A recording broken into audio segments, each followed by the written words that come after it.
Hey guys, and welcome to 9 to 5 Productions' first model related and first layout related video that we've made. Today I'll be showing off some of my models, as well as showing you guys around the TCS Wow Sound Steam Decoder with Keep Alive. Okay, so the model I have the Wow Sound Decoder in was a stock BLI first run of the Southern 4501 that has been updated somewhat by a good friend of mine, Chris Huffman. You can see that some changes have been made to the front, like a new bell from stock bell and a visor over the headlight. I got the whistle change from a stock BLI to another one from Chris, as well as a custom coal on the tender and gloss paint all over the locomotive for shininess. And when I had it for almost a year and it was used, so it had some run time to it, so when the decoder blew out with the terrible quantum BLI sound, I went to Chris and asked what the best decoder was, and he said TCS. So I got it installed, and here I am to show it off to you, and I think it does great. Before we start, I just want to show you some of the cars I will be using throughout the video, some more than others, and some maybe not at all, for different like run-bys and things, to set the tone for the different settings. The track that I've installed only goes to right here and to right behind the camera, so I can pick up enough speed or use as much cars on the run-bys as I'd like to, but hopefully in the coming months we will have a lot more to show. Let's go ahead and get this thing fired up. I'm using a NCA power cab controller from the starter pack as the power for today, and when it starts up it will be a little loud, which is what I expect from TCS, so let's find out.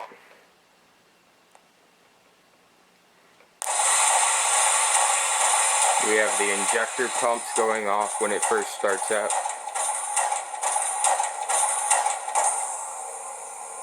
And then if you turn on the headlight, which Chris changed the headlight tone to, it's function 0 on the NCE. And the dynamo will also do its thing. And I have it programmed to 4501 on the locomotive thing. And I'll be running through the different whistles on it first and doing run-bys with those, which is mostly what this video will be focused around, since I think the whistles are the coolest feature. But first, let's just go over some of the different things on it. Function 2, or in this case on the NCE, it's the horn and whistle button. Sounds the whistle, which what I have on it right now is an N&W hooter. 3 is the short whistle, and 4 is the crossing signal.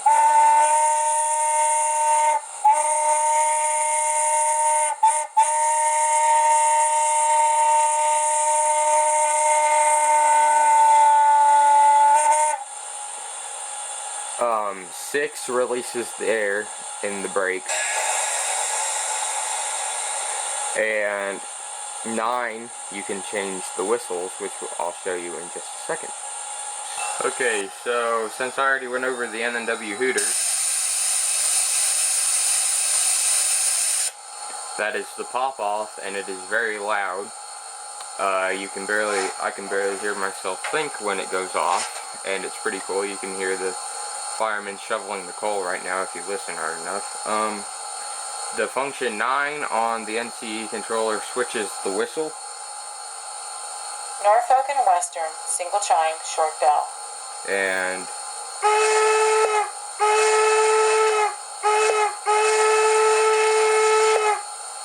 that's the N&W single chime short bell.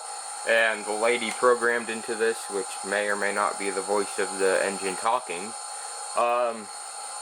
will tell you which whistle you have, and it's the same functions for all the whistle.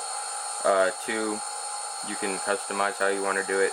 3 is the short, and 4 is the crossing sequence. So let's get started on some run-bys and different things with different whistles.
Unknown whistle 2.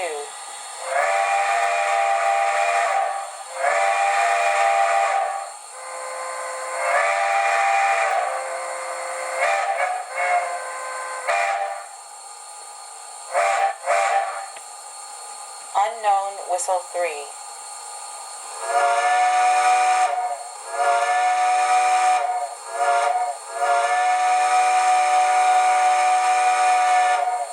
Unknown whistle, circa 19th century, single chime.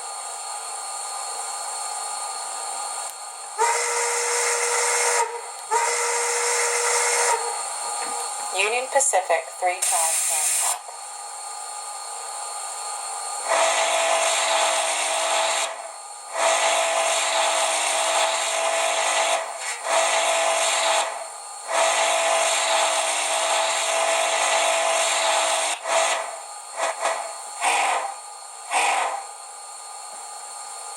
Union Pacific 3 chime Hancock.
Some of you may have seen this in the rest of the video, and wondered, what the heck is this? Well, I'll tell you. It's a thing from my fictional railroad, the Tennessee and Eastern. Restarted like a cab swap program. And so this is the cab off of a Amtrak F40PH put onto the body of a Canadian National SD40-2. It'll be painted soon into something cool and run just like everything else. I thought it was pretty neat. Some of you might have also seen this in the video. I put it up here next to everything so you could see it, because I am currently trying to sell it to get other equipment. It is Proto 2000 LNN A-B set. The B unit isn't powered. The rest runs fine. It has DCC. I'm asking around $70 for it. It runs really nice. And you can message 9 to 5 on Facebook for more information. Since some of the features on my locomotive 4501 have changed, I printed my own label, which sadly is not made out of one sticker because I didn't have the right size stickers at the moment, but the copy sheet goes straight through and prints straight through the printer just fine, and it prints out your picture onto the sticky things, and then you just peel them off and smack them on your box. This one up here is for my friend Jason Fields. He's the Nuga Rail fan on YouTube. His is a Bachman, and he wanted me to use his picture for the item that's inside, and I just pulled one off of Google for mine. So, and it says the engine name and everything. Just thought you guys would be curious to find out. Hopefully in the coming months we will have a lot more to show. So, well, that's about it, guys. This is a GP7 into TNEX for the primer. I put a Leslie Typhoon A200 on the side. I used a P42 horn for it, and it's in primer, and it's going to be painted into my fictional railroad's Central Georgia Heritage Scheme. But other than that, I think that's it. Enjoy, like and subscribe, like us on Facebook, etc., etc. Stay tuned for more. Thanks.